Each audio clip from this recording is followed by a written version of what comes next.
Hello everyone, welcome to my trip back down again.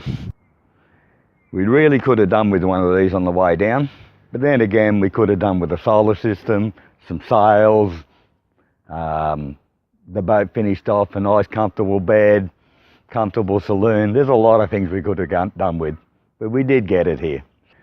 But at the moment we're at the top of the Narrows. We're going to come down through the Narrows past Gladstone, and we're planning to go to Pancake Creek for the night. But there is a southerly coming through, and a little bit concerned it might be a bit bumpy out there, so we might have to sneak into one of the creeks a little bit before that. We'll see how things go on the way. We're about halfway through the trip now, and this is the route we planned for today, but not a lot has gone to plan so far, so we'll see what happens today. We departed Baker's Creek on time, headed off down the Narrows, past Gladstone, and then into about a 20-knot southerly to trying to get ourselves across to Pancake Creek.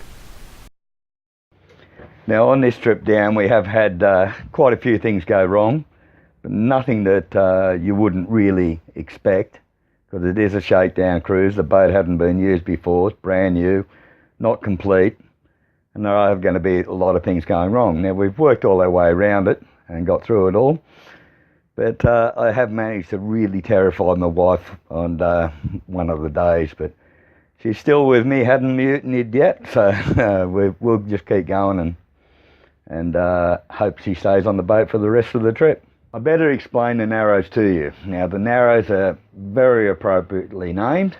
They're quite skinny. You've got a very windy channel through there, and at low tide they actually walk cattle from Curtis Island back to the mainland and back. So it does dry, so you do have to navigate it, be very spot on with your navigation, otherwise you will run aground. Then we come out the other end of the Narrows and pass Gladstone Harbour. Now Gladstone is quite a big harbour, and so you have ships coming in and out of Gladstone. You've got to watch out for them. Then we're off out the other side and across to Pancake Creek. Now Pancake Creek is a little bit interesting to get into. It's a little bit tight, but beautiful spot. Very remote.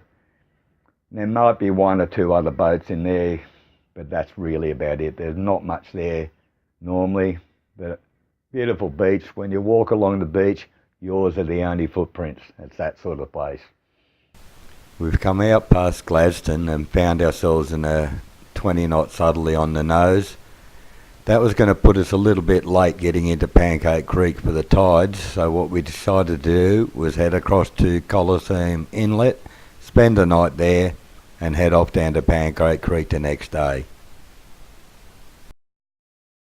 Now this creek has a backwater that comes out a little bit further, a bit closer to Pancake Creek.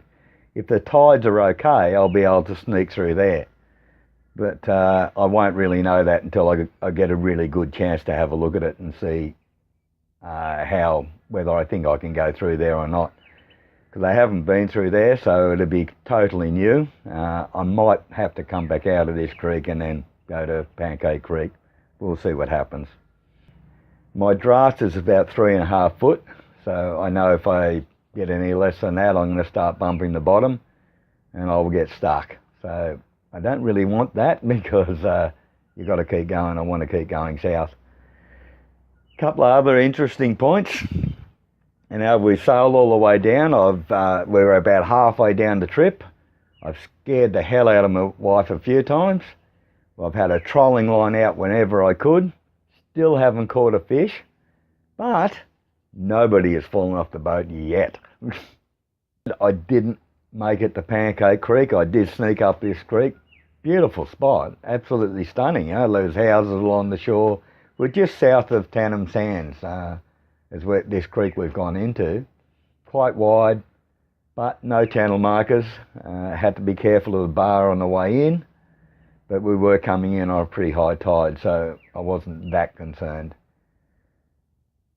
Next day we're heading off to Pancake Creek. We plan to spend a couple of days at Pancake Creek, just relax and chill out. Because wind pushing you in, tide pushing you onto the bar, if you're on a falling tide and you get stuck, you're stuck there till the next high tide. So you don't want to be in that situation because you've got waves coming in and you'll get swung round and definitely do some damage and could be major damage. Now we stayed overnight in this creek and then next day southerly was still blowing, but I could time it to get to Pancake Creek at high tide so I could cross the bar without any problems. Now this southerly was blowing for the next few days, so I decided that I'll just stay there in Pancake Creek for a few days. Met some really nice people there too, had a bit of fun, you know. Met a guy there that loves archery, so he's got all his archery stuff set up on the beach and trying things out. And another couple that come up from Melbourne, they come through at night at the high tide, which I thought was a bit risky, but it's up to them. Now I have discovered a few things that are problems, like I put in some temporary windows. I just a bit of timber, routed it out and dropped a bit of perspex in it so I could close it off for the trip down, you know, so thought everything would be fine. But what I did find, when it gets hot, this perspex expands and it jams a window and you can't open it.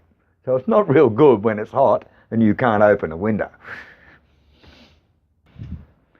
One of the joys of an unfinished boat. We didn't have any catches on any of the doors, like there was nothing to really shut it and lock it. There was absolutely nothing. So when you're sailing along in the waves and this sort of thing, the door's going bang, bang, bang, bang. So, typical solution, Oggy strap. Fix anything with an Oggy strap.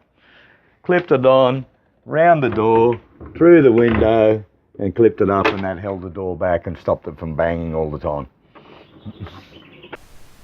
Now this is what it's all about. It's a tough life, but somebody has to do it. Next episode, we're going from Pancake Creek down to 1770. I hope you're enjoying my blog so far, and I'll catch you on the next one. Bye for now.